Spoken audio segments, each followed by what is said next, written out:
People everywhere are starting to listen to him. He's going on French, British, Italian, Japanese television. This is the wide world of Weingarten. Welcome back, Wide World of Weingarten. It is Friday, November 19th. It's almost 1:15 in Los Angeles. The baseball season is officially over. Shohei Ohtani was announced the unanimous MVP. It just took until November 18th to finally get that vote out. It was anticlimactic by the time it was announced. Can't say I was disappointed about it. However, it was nice to finally see all these Ohtani tickets process, and we're on to football now. So no more MLB player futures talk for a couple months. We'll start talking about baseball cards the next couple days, probably next week. But on to football, where there's stuff to bet. The MVP, the AP MVP for the NFL has, I think, 6 legitimate contenders at this point in the season. Josh Allen, Dak Prescott, Tom Brady, Stafford, Lamar Jackson, Patrick Mahomes. I don't think Rodgers will repeat after his COVID issue, and I think Kyler Murray is missing too many games. Two games is going to hurt him too much at the end. Best MVP number I saw this week, BetMGM still has Patrick Mahomes 20-1. I think that's pretty high. I don't like Allen. I don't like Prescott. I don't like Brady at their current numbers. I don't think there's value on Stafford. I already have Lamar Jackson. Mahomes 20-1 would be the guy I grab going into this Cowboys game on Sunday night. It's a nice opportunity for the Chiefs and Mahomes to make a big statement on Sunday Night Football. Offensive Rookie of the Year. Here's a market that's kind of flipped around a little bit the last 2 weeks. Mac Jones is retaking the lead. It looks like he's breaking away from everybody, including Jamar Chase. The Patriots are 7-3, 7 wins for rookie quarterback. Should already be enough to solidify Mac Jones as the Offensive Rookie of the Year leader. But a playoff berth or a division title over the Bills would really lock it up. I would not see a way that Jamar Chase would catch Mac Jones if the Patriots win the AFC East. Barstool, the sportsbook has Mac Jones plus 120. That's a pretty good price. FanDuel has Mac Jones plus 130. That's an even better price. Circa has it minus 165. So get the jump on them if you can. I think that's a good number. Even if you have to lock up money for 2.5 months or however long it's going to be. Defensive Rookie of the Year. It's a race between Micah Parsons minus 150 and Odafe Oweh plus 750. Everyone else 10-1 or higher. One prominent name missing from the list is Patriots defensive tackle Christian Barmore from Alabama. Looks like the Patriots got an impact defensive tackle in their second round pick there. He only has 26 tackles, half a sack. He doesn't show up on the stat sheet as much as some of these other guys like Micah Parsons, for example. But he's a rookie in the Pats defensive line rotation, and he's drawing comparisons to other defensive linemen for the Patriots in the past, like Richard Seymour, Vince Wilfork. Like I said, he doesn't show up on the stat sheet, but he's constantly dominating offensive linemen and collapsing the pocket to the point where there is no pocket. I went and looked to see if he even had any odds, and he's not listed anywhere, which I was kind of surprised. I might have to request him for next week. I don't think he's a guy who has a serious shot of winning, but he does deserve consideration. If you think Oweh is 7.5-1, 10-1, I think Barmore should be up there as well, but he's not even listed.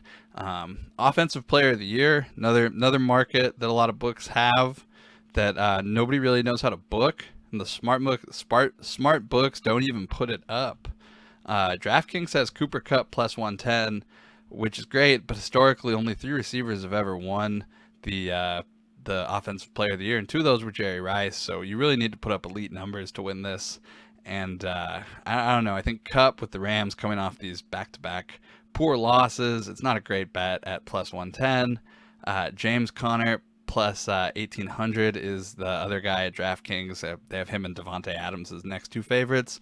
And I'd really like someone to explain how they got that number with Jonathan Taylor behind both of them at 20-1. That's a much better bet. I actually bet that myself. He should be the second favorite behind Kupp right now. BetMGM has him 11-1. I think that's a reasonable number. Probably even drop him a little more than that.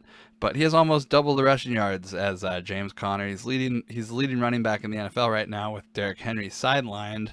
I just think that 20-1 is way too high. And if you look even further down the list, I caught a couple other lines that they're not necessarily errors. They just don't make sense. Nobody's actually paying attention to this kind of stuff, except me apparently. So, like I said, further down the list, Tyreek Hill is 40-1 for Offensive Player of the Year. Patrick Mahomes is 65-1. I would really like somebody to explain to me how they got that number, because there's almost no world to me where Patrick Mahomes would be lower for Offensive Player of the Year than one of his wide receivers. If that was the case, he would be the MVP, and it just doesn't.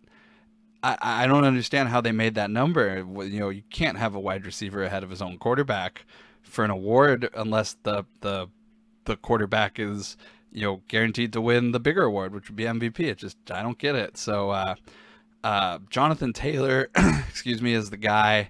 I would bet here at 20-1, and if it's not Jonathan Taylor, I think it might be another quarterback. It might be a sort of consolation prize for the quarterback that doesn't win MVP, which in that case, I would like Patrick Mahomes at 65-1. I think that's a really good bet in this market as well. If you have access to that DraftKings number, that's where I'd go. But I mean, and if you like the sort of player A versus player B comparison thing, Matt Stafford has 3,014 yards, averaging 301.4 a game, 24 touchdowns, 8 interceptions, been sacked 14 times. Patrick Mahomes, 2,940 yards, 294 yards per game, so slightly less than Stafford. 25 touchdowns, 10 interceptions, 17 sacks. It's pretty close if you don't look at their win-loss records or their worst games or whatever. You're just looking at their stats for the season. Mahomes is not that far behind one of the MVP favorites. So if that's a bad year from Mahomes, I think it's still pretty good. Then we have Defensive Player of the Year. Like I've said many times, I can't justify Myles Garrett being the favorite. I've said that a bunch of times. I think Trevon Diggs is having an elite season at cornerback for the Cowboys, 8 interceptions. I'm thinking 11 or more going to win him the award. TJ Watt out this week. He's one of the other favorites. Aaron Donald, he's always a threat. He's about 10-1. Rams have lost 2 games in a row. The guy I like farther down the list is Matt Judon at 40-1. That's available at DraftKings and BetMGM.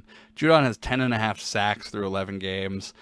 His stats are very similar to Myles Garrett, and he's the best player on a really physical Pats defense. And unlike Myles Garrett, who's putting up these sort of garbage time numbers, Judon's doing it on a team that is contending for a playoff spot and contending for a division title, surprisingly enough. So I think 40-1 has been out there for a couple weeks. I've been tempted to bet it. I finally bet it.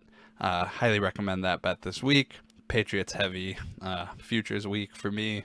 I bet Patriots to win the AFC 12-1. I bet them to win the AFC East before last night at 3-1. There's still some 275s out there. Coach of the Year, Mike Tomlin, 100-1 BetMGM and at BetMGM and DraftKings. He's 45-1 at Circa. In the event the Steelers win the division, I think he's got a shot at winning the Coach of the Year. Obviously, Kingsbury, Vrabel, Bill Belichick favorites right now. I don't think Bill Belichick's going to win. I think he should win the Executive of the Year for his free agent signings and drafting.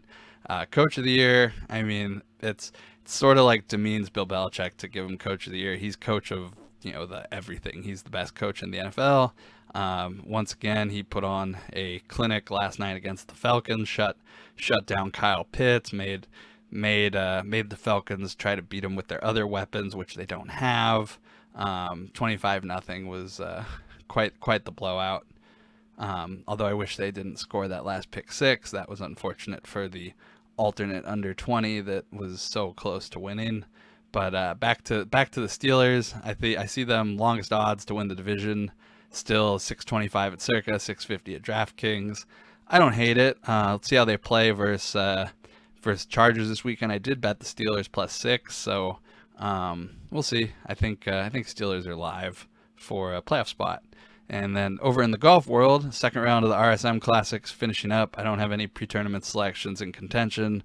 Only had a couple to begin with. Nothing big. Davis Thompson doesn't look like he's going to miss the cut. He doesn't look like he's going to make the cut, unfortunately.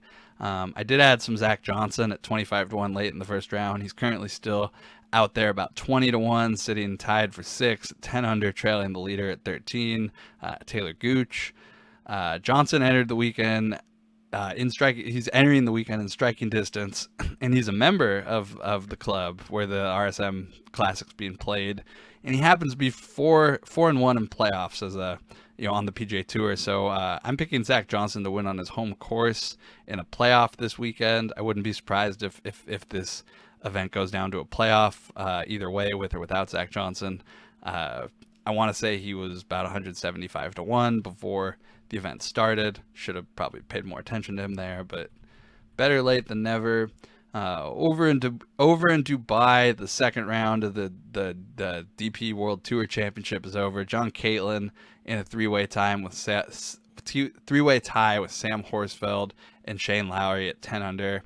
Alex Bjork is tied with Rory McIlroy at 9 under for second. I think I got $50 on Bjork at 80-1 during the first round.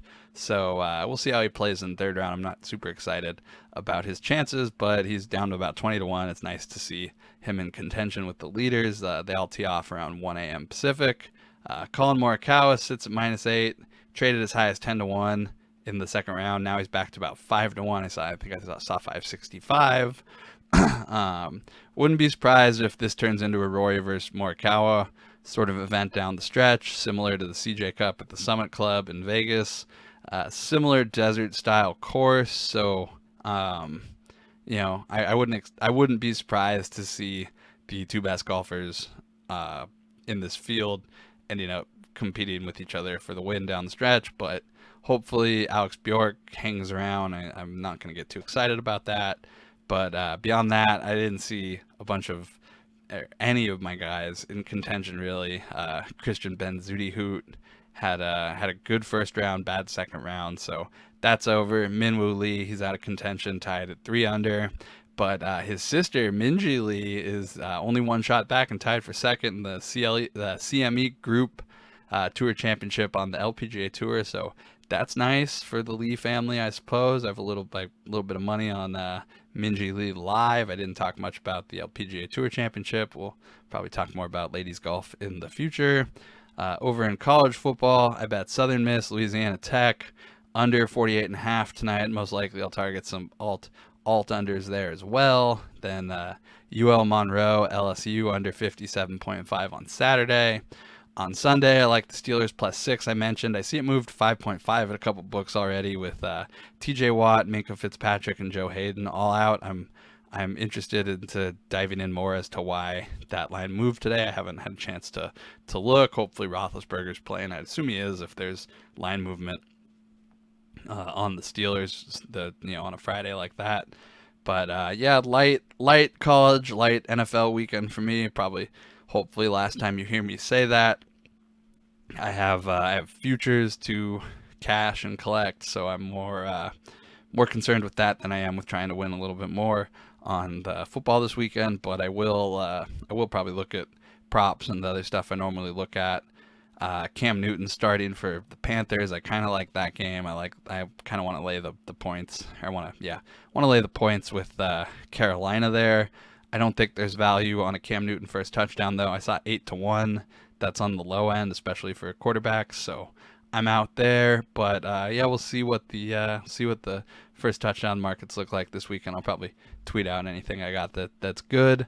And I'll be back Monday, hopefully with golf update and more NFL stuff. Hopefully the NFL stuff all goes our way as well. Thanks for listening.